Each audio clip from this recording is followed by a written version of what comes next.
क्या प्रधानमंत्री नरेंद्र मोदी अब रिटायर्ड होने वाले हैं? क्या नितिन गडकरी लेंगे देश की कमान?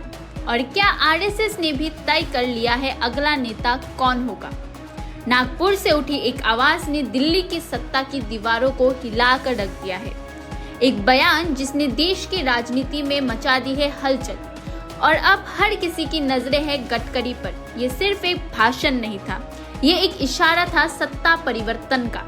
पूरी कहानी जानिए सियासी संकेतों के साथ। नमस्कार, आप देख रहे हैं न्यूज़ वन नॉर्थ ईस्ट।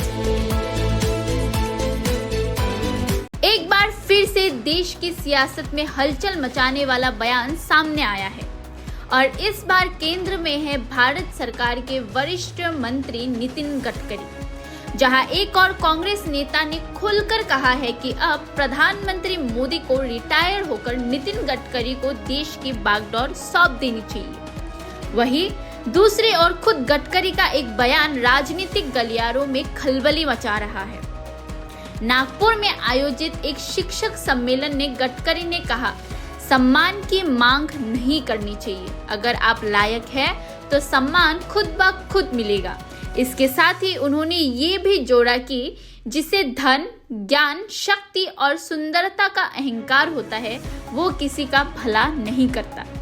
अब इस बयान को सिर्फ एक सामान्य वक्तव्य मान लेना भूल होगा, क्योंकि जानकार मानते हैं कि नितिन गडकरी यूं ही कोई बात नहीं कहते।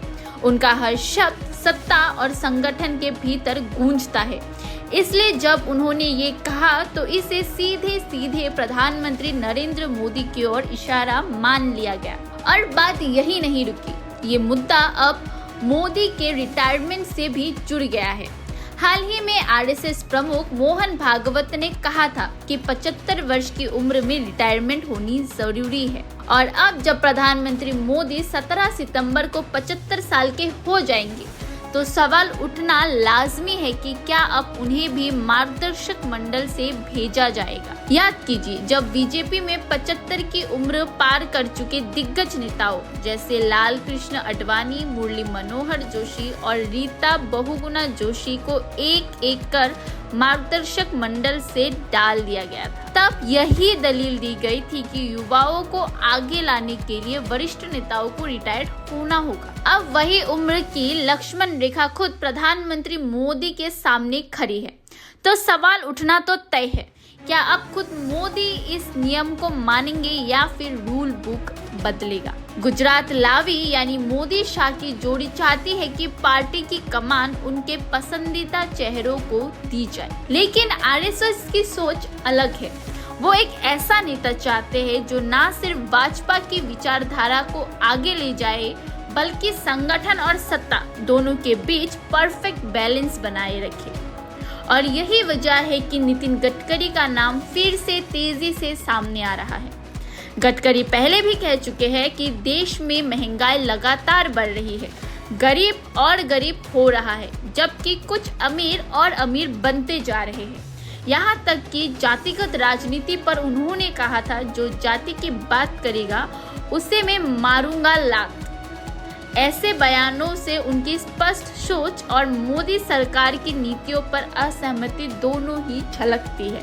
इतना ही नहीं, लोकसभा चुनाव के बाद उन्होंने दावा किया था कि इंडिया गठबंधन की ओर से उन्हें प्रधानमंत्री बनने का ऑफर मिला था, जिसे उन्होंने विनम्रता से ठुकरा दिया। लेकिन अब जिस तरह से उनका नाम फिर से राष्ट्रीय अध्यक्ष या प्रधानमंत्री पद के लिए उठने लगा है, वो आने वाले दिनों में भाजपा और आरएसएस के बीच बढ़ती खींचतान की ओर इशारा करता है। अभी तक गडकरी ने अपने बयानों पर कोई सफाई नहीं दी है, लेकिन उनकी चुप्पी भी बहुत कुछ कह रही है। राजनीतिक विश्लेषकों का मानना है कि गडकरी अब सिर्फ एक मंत्री नहीं बल्कि एक पोटेंशियल ऑल्टरनेटिव के तौर पर देखे जा रहे हैं, खासकर आरएसएस की नजरों में। अब देखने वाली बात ये होगी कि आने वाले समय में क्या प्रधानमंत्री मोदी पर दबाव बढ़ेगा, क्या उन्हें 75 की उम्र के साथ ही रिटायर होना पड़ेगा या फिर वो खुद अपने बनाए नियमों को तोड़कर एक नया प्रेजेंट सेट करेंगे। सवाल कही है और जवाब आने वाला वक्त देगा। लेकिन इतना तय है कि नितिन गडकरी इस बयान ने सत्ता के गलियारों में एक नई बहस को जन्म दे दिया है। आप सब हमारे साथ बने रहिए और देखते रहिए न्यूज़ 1 नॉर्थ ईस्ट गुवाहाटी।